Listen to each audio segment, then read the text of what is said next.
लंकापति रावण त्रेता युग का सबसे हीन प्राणी के साथ साथ एक ब्रह्मज्ञानी, कुशल राजनीतिज्ञ और बहुविधाओं का भी जानकार था। भगवान राम के साथ युद्ध में उसकी मौत हुई और मोक्ष की प्राप्ति की। ज्यादातर लोग जानते हैं कि रावण का युद्ध केवल श्री राम के साथ हुआ था, जिसमें उसको हार मिली थी। लेकिन रावण केवल श्री राम के हाथों ही नहीं हारा था, बल्कि इससे पहले भी वह 4 योद्धाओं के साथ युद्ध करके हार चुका था। एक योद्धा ने तो रावण को अपनी बाजू में दबाकर 4 समुद्रों की परिक्रमा भी करवा दी थी। आइए जानते हैं कि राम के अलावा और किन लोगों से रावण हार चुका था।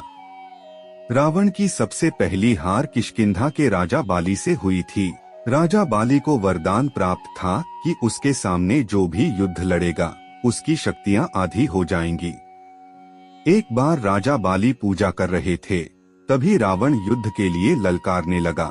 राजा की पूजा में बार बार विघ्न आ रहा था। इससे राजा बाली को गुस्सा आ गया और उसने अपनी बाजू में दबाकर 4 समुद्र की परिक्रमा करवा दी। रावण ने निकलने का बहुत प्रयास किया, लेकिन विफल रहा। पूजा खत्म हो जाने तक राजा बाली ने रावण को बाजू में ही दबाकर रखा था।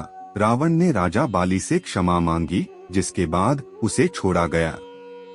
रावण की दूसरी हार सहस्त्रबाहु अर्जुन से हुई थी। सहस्त्रबाहु अर्जुन ने अपने गुरु दत्तात्रेय को प्रसन्न करके सहस्त्र भुजाओं का वरदान प्राप्त किया था।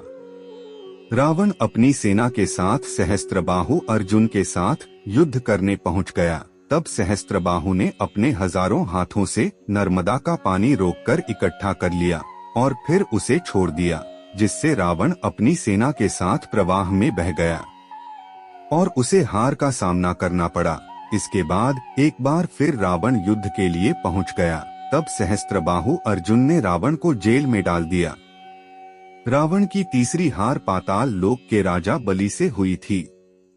रावण पाताल लोक पर कब्जा करना चाहता था, लेकिन वह भूल गया था कि पाताल लोक में किसी अन्य लोक की शक्तियां काम नहीं करती। रावण पाताल लोक पहुंचकर राजा बलि को युद्ध के लिए ललकारने लगा। उसी समय वहां बच्चे खेल रहे थे। बच्चे रावण को देखकर आश्चर्य में पड़ गए और उसे पकड़ने लगे। रावण अपनी शक्तियों का प्रयोग नहीं कर पा रहा था। बच्चों ने रावण को पकड़कर घोड़ों के अस्तबल में बांध दिया।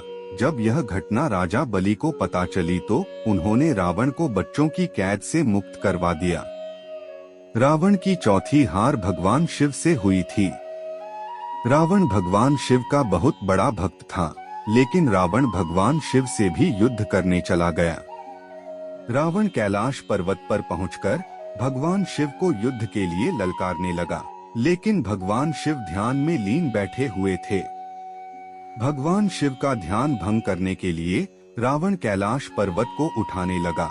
तब शिवजी ने अपने पैर के अंगूठे से ही कैलाश का भार बढ़ा दिया, जिससे वह कैलाश को उठा न सका। इससे उसका हाथ पर्वत के नीचे दब गया। बहुत प्रयत्न करने के बाद जब वह हाथ निकाल ना सका तो उसने शिव स्तुति की और शिव तांडव स्तोत्र की रचना कर दी, जिससे भगवान शिव अत्यंत प्रसन्न हो गए और उसको मुक्त कर दिया। मुक्त होकर उसने भगवान शिव को अपना गुरु भी बना लिया। यह था रावण का अंतिम युद्ध। रावण ने अपना अंतिम युद्ध भगवान राम से लड़ा था। रावण ब्रह्मज्ञानी था। उसे पता था कि केवल भगवान राम ही उसे मुक्ति दिलवा सकते हैं। इसलिए वह भगवान राम से युद्ध में लीन हो गया और उसने अपने परिवार और वंश का भी नाश कर दिया। वीडियो अच्छी लगी हो तो वीडियो को लाइक और चैनल को सब्सक्राइब जरूर करें।